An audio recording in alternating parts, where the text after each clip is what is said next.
Assalamualaikum warahmatullahi wabarakatuh. Berjumpa lagi dengan kami di channel Sajadah Kiai. Kali ini kami akan membahas kisah biografi sahabat Utbah bin Ghazwan radhiyallahu anhu, as-sabiqunal awalun. Mungkin banyak di antara kaum muslimin yang masih asing dengan nama beliau. Padahal beliau adalah seorang yang masyhur di zamannya, dipercaya oleh kaum muslimin dan memiliki berbagai kelebihan yang tidak dimiliki oleh selain beliau. Beliau adalah sahabat yang bernama Utbah bin Ghazwan radhiyallahu anhu. Nama lengkapnya adalah Utbah bin Ghazwan bin Jabir bin Uhaib bin Nusaib bin Zaid bin Malik bin Al-Harits bin Auf bin Al-Harits bin Mazun bin Mansur bin Ikrimah Al-Mazini. Berkunyah Abu Abdillah.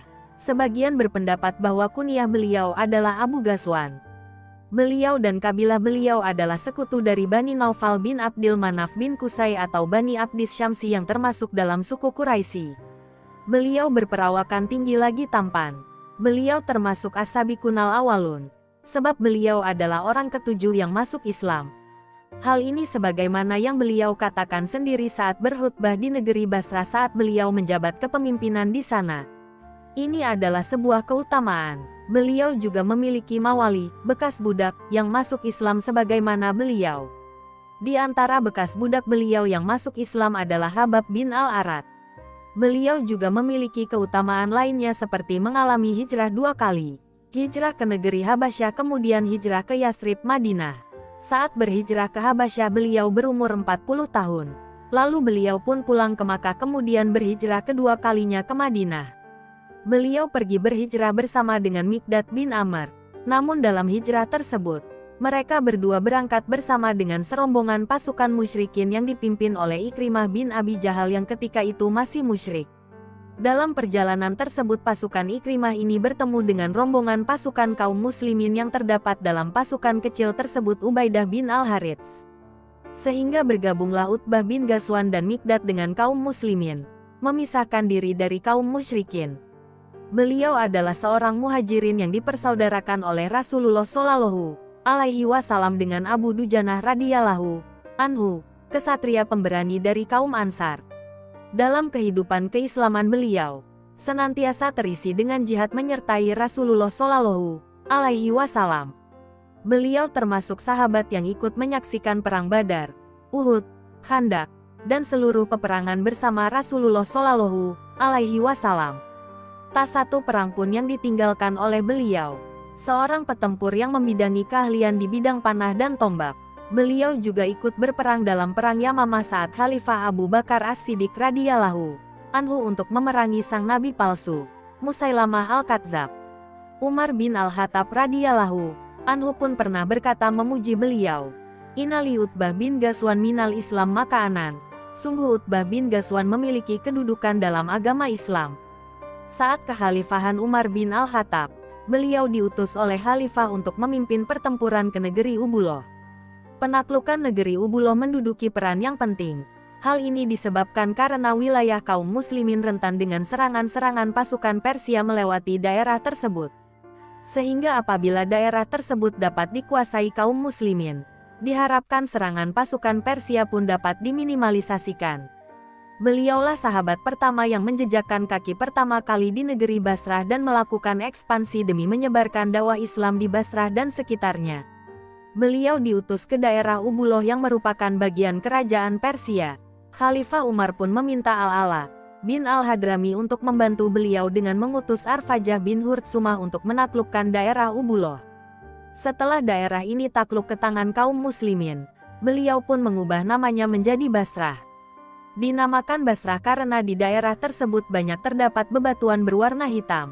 Di tangan beliau pula lah pembukaan negeri-negeri seputar Basrah. Bismillah. Sangat banyak kisah menarik tentang beliau beserta pasukan beliau dalam penaklukan negeri ini. Jadilah beliau menjadi pemimpin dan wali di daerah Basrah. Beliau pula lah yang memerintahkan Mijan bin Al-Atsra untuk membangun masjid besar di Basrah dan membangunnya dengan kayu ketika itu, dengan tujuan menjadikannya sebagai pusat pemerintahan. Bersamaan dengan itu beliau tak pernah membangun sebuah rumah pun di sana. Hanya kemah tempat berteduh dirinya dan keluarganya. Demikianlah sikap zuhud senantiasa menghiasi kehidupan beliau dan keluarga beliau meskipun waktu itu beliau menjabat sebagai pemimpin. Saat menjadi gubernur di daerah Basrah, beliau banyak menanamkan sikap zuhud dan wara kepada penduduk Basrah. Hal ini dikarenakan banyaknya pembukaan kota-kota di sekitar Basrah, sehingga kaum muslimin mendapatkan perbendaharaan harta ganimah yang banyak. Kehidupan mereka makmur sehingga kehidupan tersebut akan melalaikan mereka dari akhirat dan menjadikan mereka lebih condong dengan dunia. Bahkan beliau pernah mengatakan, "Demi Allah, sungguh aku melihat bahwa diriku adalah orang ketujuh yang masuk Islam. Saat itu tidak ada yang kami makan kecuali dedaunan, sehingga menjadikan mulut-mulut kami pecah dan luka." Suatu ketika beliau berkehendak untuk haji, maka beliau mewakilkan kepemimpinan Basrah kepada Mujasyi bin Mas'ud dan memerintahkan Al-Mughirah bin Syu'bah untuk mengimami salat bagi manusia.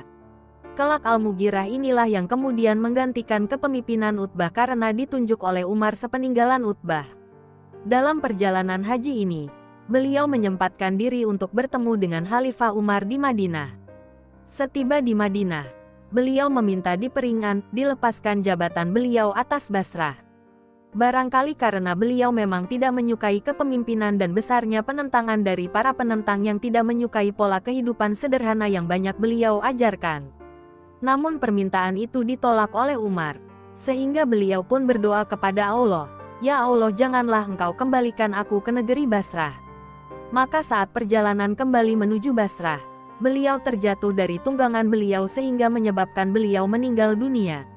Allah berkehendak untuk mengabulkan doa beliau tersebut. Beliau meninggal di daerah yang bernama Madan Bani Salim, tempat antara Makkah dan Basrah. Ada yang berpendapat beliau meninggal di daerah yang bernama Rabazah, meninggal di tahun 15, 17, atau 20 Hijriah saat umur beliau 57 tahun. Di antara ulama yang mengambil ilmu dari beliau adalah Yasar, ayah dari Al-Hasan Al-Basri, Khalid bin Umair Al-Adawi, Qobisyah bin Jabir, dan Urtubaan, kakek dari Abdullah bin Aun bin Urtubaan, dan selain keduanya, Utbah bin Ghazwan, sahabat yang senantiasa hidup dengan kezuhudan dan ketawaduan, telah pergi. Namun kenangan keteladanan beliau senantiasa tertulis, terbaca dan menjadi panutan kaum muslimin setelahnya. Radhiyallahu anhu. Terima kasih telah menonton video kami. Jangan lupa like, comment, share, dan subscribe channel Sajadah Kiai, serta bunyikan loncengnya agar tidak ketinggalan video-video terbaru kami.